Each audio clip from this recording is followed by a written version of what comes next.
बिस्मिल्लाहिर्रहमानिर्रहीम। अस्सलाम वालेकुम व्यूअर्स, कैसे हैं आप सब। उम्मीद करती हूँ आप सब खैर से होंगे। Welcome back to my YouTube channel kitchen with Naira में आज बहुत ही ज़बरदस्त और मज़ेदार और झटपट बन जाने वाली रेसिपी बन रही है। जैसा कि आप देख सकते हैं इसका फ़ाइनल लुक ये बन रही है बीफ अफ़गानी हांडी कढ़ाई।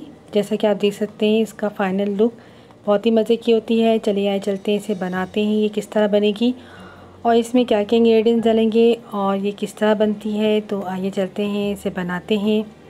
सबसे पहले हमें क्या चाहिए होगा, हमें चाहिए होगा मिंट टेंडराइज़र, जो कि गोश्त गलाने वाला पाउडर होता है। वो मैं तकरीबन 1 टेबल स्पून लूँगी, यानी कि 2 टीस्पून। और ये क्वांटिटी के हिसाब से है। मैंने जो है बीफ तकरीबन 1 किलो लिया है, हड्डी वाला गोश्त लिया है मैंने। और उसके लिए मैंने ये मिंट टेंडराइज़र 1 टेबल स्पून लिया है और इसे पानी से हल कर रही हूँ, मिक्स कर रही हूँ और इसका पेस्ट तैयार कर लूँगी मैं। इसे अच्छी तरीके से पेस्ट बनाने के बाद मैं इसे गोश्त में लगाऊंगी। इसे मिक्स करने के बाद थोड़ी देर के लिए आप इसे छोड़ दीजिएगा ताकि ये अच्छी तरीके से मिक्स हो जाए, फूल जाए। फिर इसके बाद मैं गोश्त ले लूँगी तकरीबन 1 किलो और ये मैंने हड्डियों के साथ लिया है और इसे मैंने धो के साफ़ कर लिया था। अब इसमें मैं मिंट टेंडराइज़र लगा दूँगी अच्छे तरीके से, हाथों की मदद से लगाऊंगी ताकि ये अच्छी तरीके से हर तरफ, यानी कि हर गोश्त में अच्छी तरीके से लग जाए।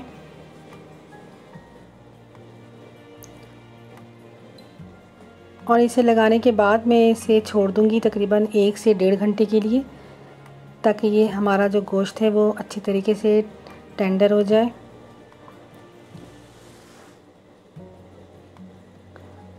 आप चाहें तो मटन भी ले सकते हैं और अगर आप चाहें तो चिकन भी ले सकते हैं, पर चिकन में आप मत लगाइएगा, ये मटन में लगा सकते हैं आप चाहें तो पपीता भी यूज़ कर सकते हैं।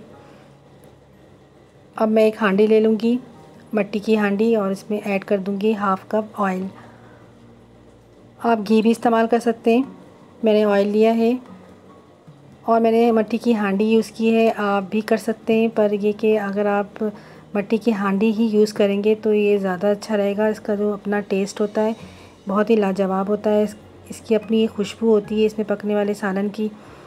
तो आप इसे ज़रूर बनाइएगा हांडी में, क्योंकि ये हांडी का अपना ही एक अलग इसका जायका देता है ये। तो इसे मैं अच्छी तरीके से हांडी में फ्राई कर लूँगी ऑयल के साथ गोश्त को, ताकि इसका पानी अलग हो जाए। अब मैं इसमें अदरक लहसुन ऐड करूँगी पिसा हुआ तकरीबन 2 टेबल स्पून, और इसे अच्छी तरीके से गोश्त के साथ मिक्स करूँगी और इसे भूनूँगी।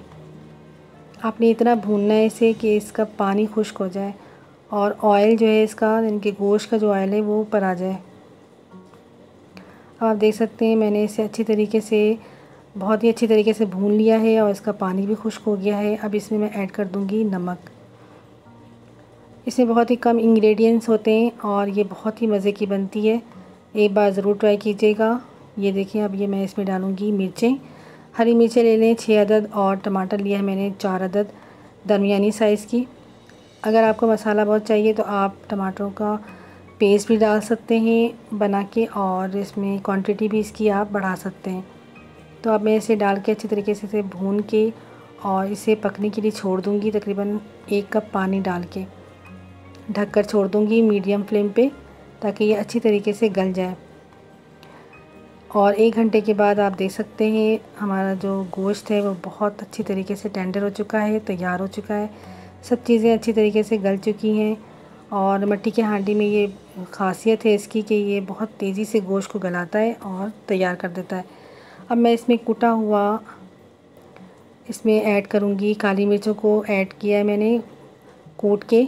आपने इसे पीस के यूज़ नहीं करना, कूट के यूज़ करना है।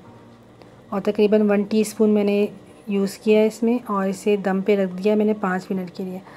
और दम पे जब ये 5 मिनट के लिए हो गया था तब मैं इसे डिश आउट कर रही हूँ। हांडी की मैंने पतीली ली है छोटी सी, और उसमें मैं इसे ऐड कर रही हूँ, डिश आउट कर रही हूँ। ये बहुत ही मज़े की और टेस्टी होती है, बहुत कम इंग्रेडिएंट्स से ये बहुत अच्छी बनती है। और अफ़गानी जो रेसिपी होती है उसमें जो है इंग्रेडिएंट्स इसके बहुत ही कम होते हैं, पर ये होती बहुत टेस्टी और बहुत ही मज़े की। तो आप एक दफ़ा ज़रूर इसे ट्राई कीजिएगा और मुझे फ़ीडबैक दीजिएगा कि आप लोगों को ये रेसिपी कैसी लगी। और अगर आप मेरे चैनल पे नए हैं तो सब्सक्राइब ज़रूर कीजिएगा और लाइक कीजिएगा मेरी इस वीडियो को, और अपने फ्रेंड्स के साथ ज़रूर शेयर कीजिएगा और मुझे फ़ीडबैक ज़रूर दीजिएगा कि आप लोगों को ये रेसिपी कैसी लगी। नेक्स्ट आने वाली वीडियो तक के लिए मुझे इजाज़त दीजिएगा और अपना ढेर सारा ख्याल रखिएगा, दुआओं में मुझे याद रखिएगा। तब तक के लिए अल्लाह हाफ़िज़।